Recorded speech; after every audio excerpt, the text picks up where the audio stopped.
ઉપવાસમાં શું ખાવું એ પ્રશ્નના લીધે જો તમે ઉપવાસ ના કરતા હોય તો આ શિવરાત્રિ ઉપર ફટાફટ ઉપવાસ રાખી જ લેજો.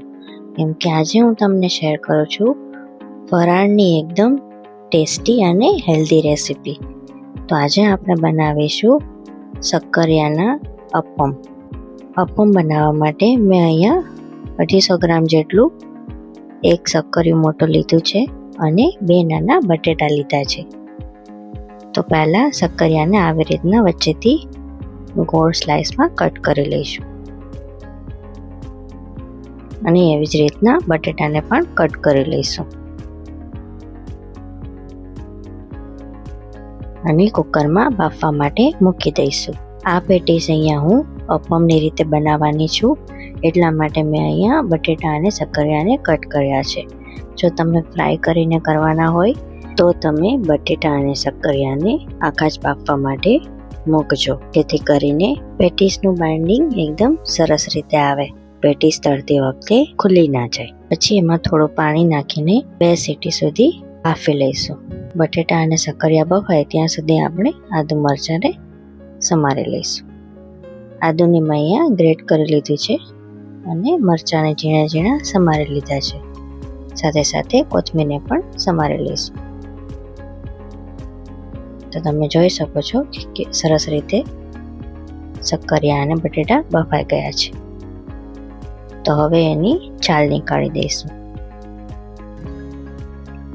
બધાની છાલ નીકળી જાય પછી ખમણીની મદદથી બધાને ખમણી લઈશું. મેં અહીંયા મીડિયમ સાઇઝની ખમણી લીધી છે.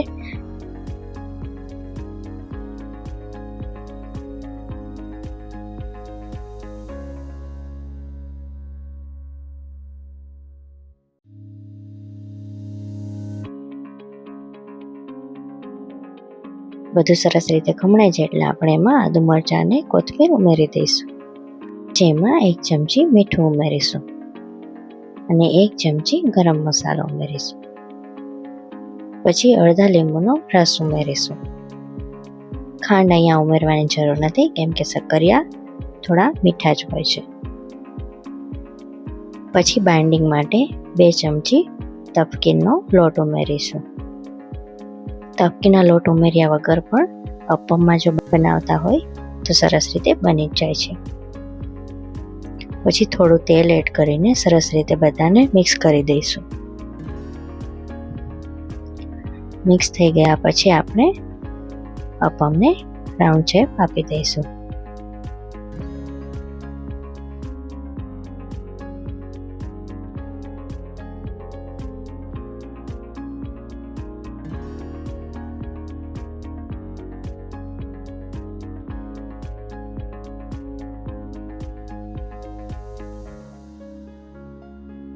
બધા બોલ્સ બની જાય પછી અપમના પેનને ગરમ કરવા માટે મૂકી દઈશું અને બધામાં થોડું થોડું તેલ એડ કરી દઈશું. અહીંયા શક્કરિયાના બોલ્સને બધાને મૂકી દઈશું.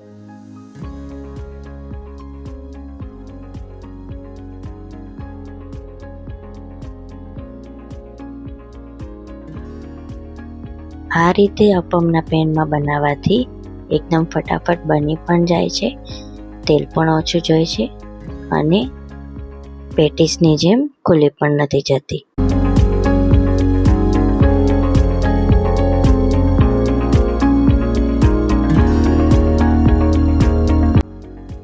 એક સાઈડ થઈ જાય એટલે બીજી બાજુ એને આપણે ફેરવી નાખીશું.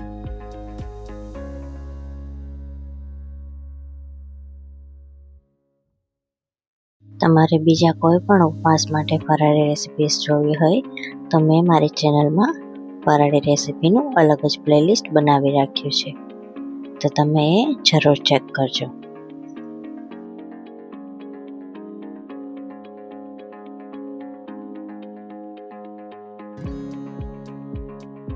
એકદમ ગોલ્ડન બ્રાઉન થઈ જાય એટલે ફરીથી સાઈડને ચેન્જ કરી નાખીશું.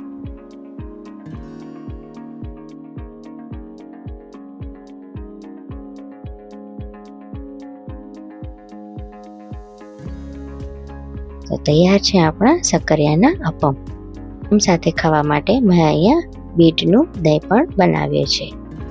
તો આ રેસીપી જરૂર ટ્રાય કરજો અને તમને કેવી લાગી મને જરૂરથી જણાવજો.